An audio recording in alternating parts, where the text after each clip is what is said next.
Good afternoon and welcome to Royal Global University. What a delight it's been to have you with us this afternoon. And at the very outset, we would like to know, what would a Northeast 2030 look like in your dreams as a dynamic entrepreneur, a visionary, business person, and do you still think that there is music in the forests and startups in the hills? Thank you, Deeksharambh, for having me here in RGU. Lovely campus, lovely setup you have here. So, that's an interesting question. And you know where we come from, this beautiful land of ours, it's a God-gifted land, Right. Can we just leave it as it is? Right. It's a biodiversity hotspot. All we need to do is preserve it. True. And if we can all be mindful of the environment, mindful of development, as well as sustaining our environment, I would think that the future could have been what the world will come to see. We are the last of the few biodiversity hotspots left in the world. Very true. If we can preserve that, protect that, so keep it for our generations to come, we would have been doing a great service to our region. Thank you very much. And if on those lines, and if Assam were a fabric, what weave or motif would best describe its spirit today? And how would you wear it to tell your story to the world? Our weaves, they've been around for millennia. Our women have been working on it quietly without giving that recognition, that's just as custodians of that intangible cultural heritage. And what are our motifs talking about? It's all about nature. I would wear the lota, the creeper. And that would just resonate with what we come from. I would wear the ghost design, the tree and the birds. That's what we are all singing about. It's all around us. And I would wear as our legacy, the hinkap, which reminds us about the Ahom dynasty, who gave us this beautiful royal emblem, and who encouraged, and because of the patronage, that the women were so empowered to work in this handloom line, in that oral history that continued. Our hinkap, our gauze design, and our lota pretty much sums up the essence of what the Assamese unique vocabulary, weaving vocabulary that we have, but we don't celebrate as often as we should. I think that would be a spectacular story of sorts to take this forward, which you're already doing. And today in our Deeksharambh, you got our children mesmerized with your words, and like they shared with you after you finished your deliberation. And could you also tell us that on these lines again, can sustainable tourism be poetic? Who better to ask this to but you? And not just being eco-friendly, but also emotionally regenerative for the visitor and also the visited. What is your take on these lines? See, the new definition of tourism today, what the world is recognizing, and what we, the new practitioners of tourism, really must be cognizant of, that the luxury lies in experiential tourism.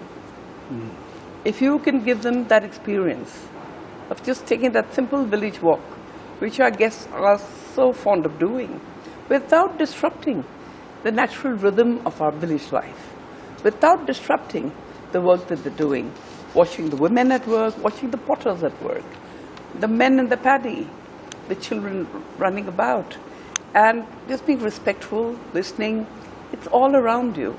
And that is a luxury for them, that this is the pace of life of Assam, of the Northeast. And that is what sustainability is all about. If you just don't try to put them in structures that screams that, okay, this is an ecotourism lodge or a sustainable lodge. We don't have to write any. We don't need signboards. It's out there. True. So the less signboards, the less of noise is what we would say. What the tourism wants to peek into your world. They don't want to come and invade your world, and they are very happy to be respectful and listen. So when my weaving center started in Kaziranga, and we were a new setup, we were looking quietly at doing our work, the guests would just come down and sit with them and watch.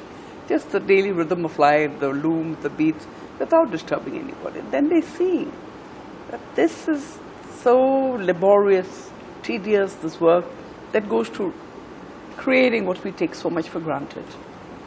That is sustainable tourism. That is what the responsibility and also responsible tourism, what we say, belongs both to the traveler and to the person in the ecosystem. Respect each other. Do your thing. Do your own life authentically. Live authentically. True. Live proudly, and show the people where you come from. I totally agree about your point on empathy, respect, and the likes. And of course, the host, the visitor, and the visited.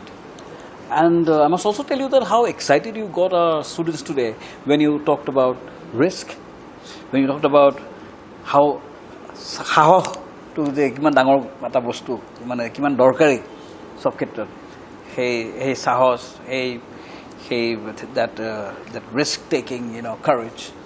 So at this point, if I ask you that if you had to design and a travel box for future children of the Northeast especially,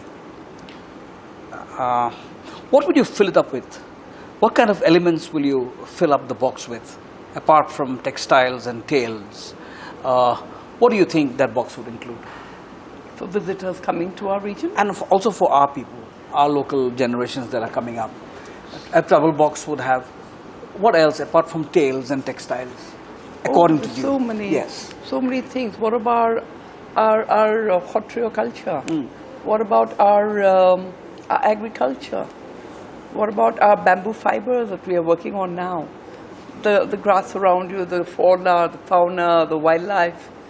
We have everything around us, and tourism is not just one sector.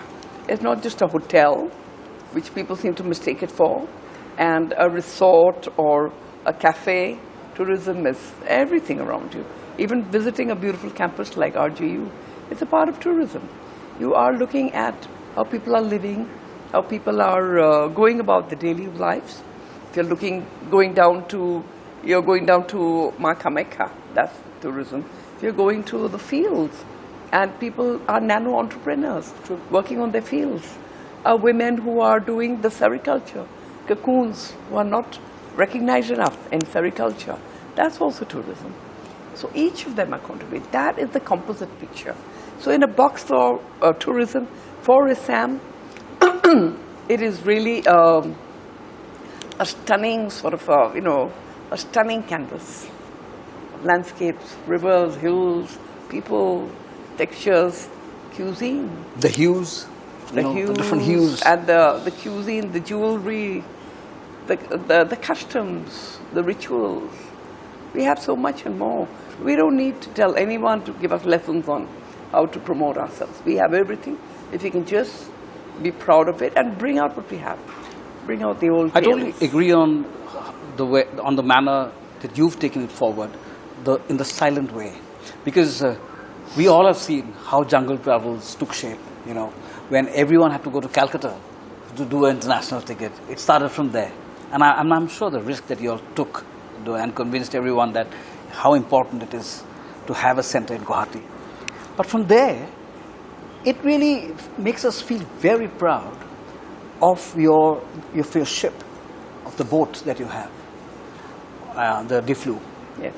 Because every time I'm told that you have to wait for a couple of years and it's always booked.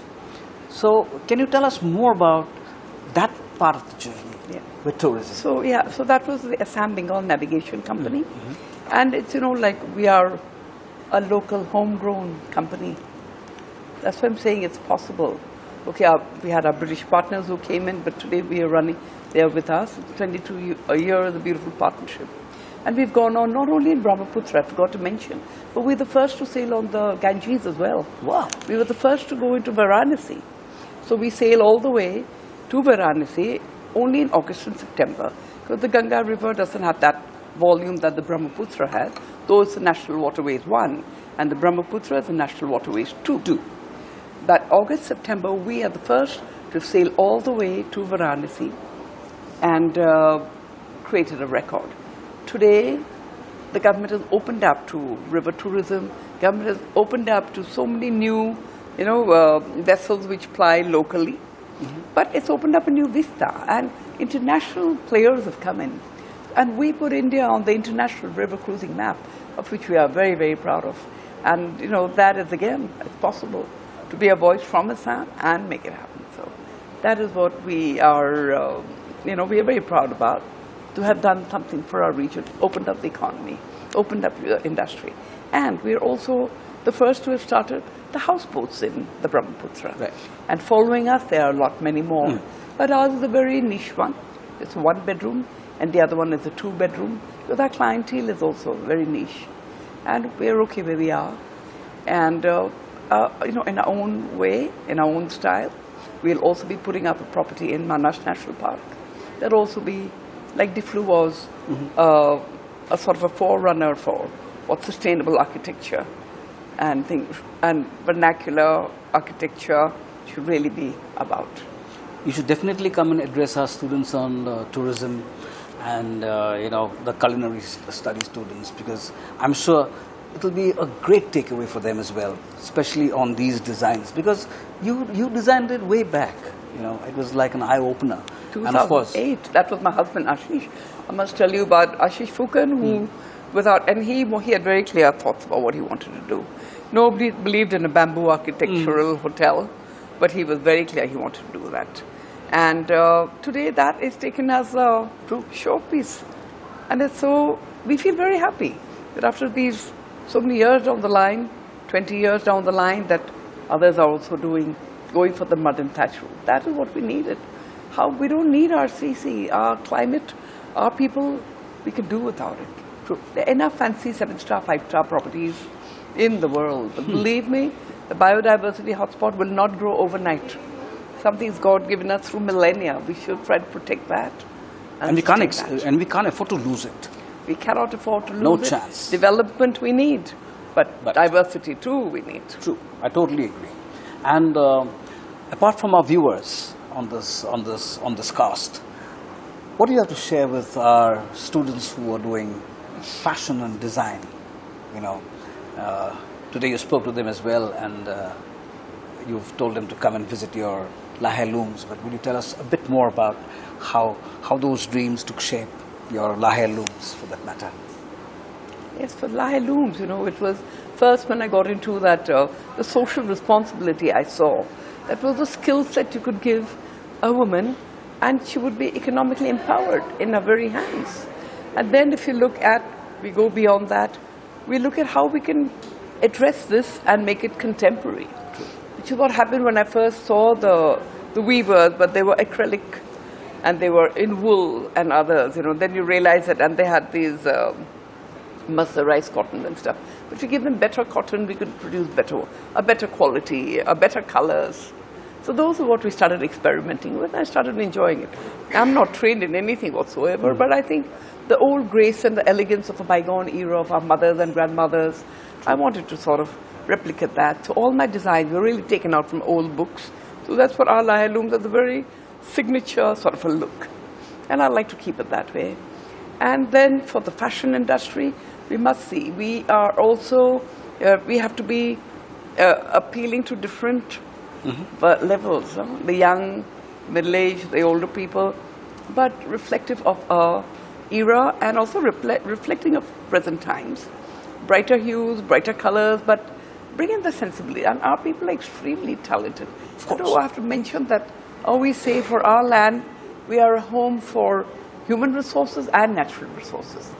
And I think we also given with both hands, been given this bounty. And you would agree with me that keeping the global scenario, we are very sensitive as well.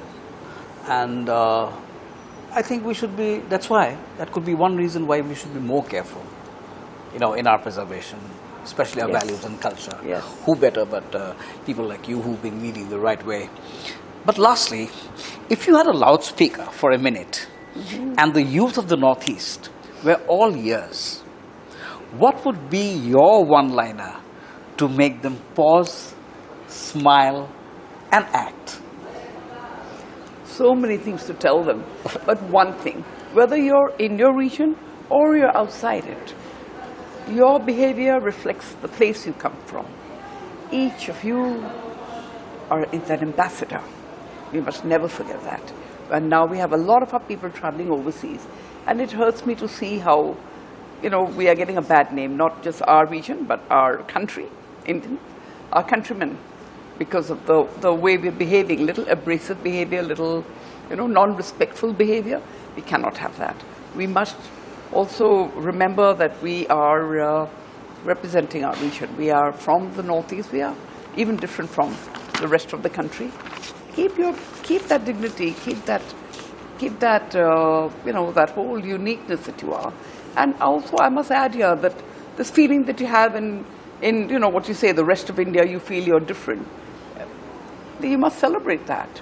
Very much you are a part of the region, and if you feel different, you celebrate that. But we're all integrated. We are a hotspot for a melting pot of talent, melting pot of cultures. Celebrate. If you feel you're different, you celebrate it. But bring it to the center stage and celebrate that. There's nothing to feel, that, oh, I'm not fitting in. Nobody needs to fit in. You can be your own unique self. Remember, each one of you are different. I think that's a wonderful way to take this journey forward. Thank you so much, Vaido, for sharing your thoughts with us, and also for making it to our university for Deeksharambh and encouraging our students on these positive vibrations. Thank you very much. Thank you so much for having me. I enjoyed talking. Though it was off the cuff, I hope you'll be excused for it. I hope I'll be excused for it. It was very natural. Thank you so much. Thank you.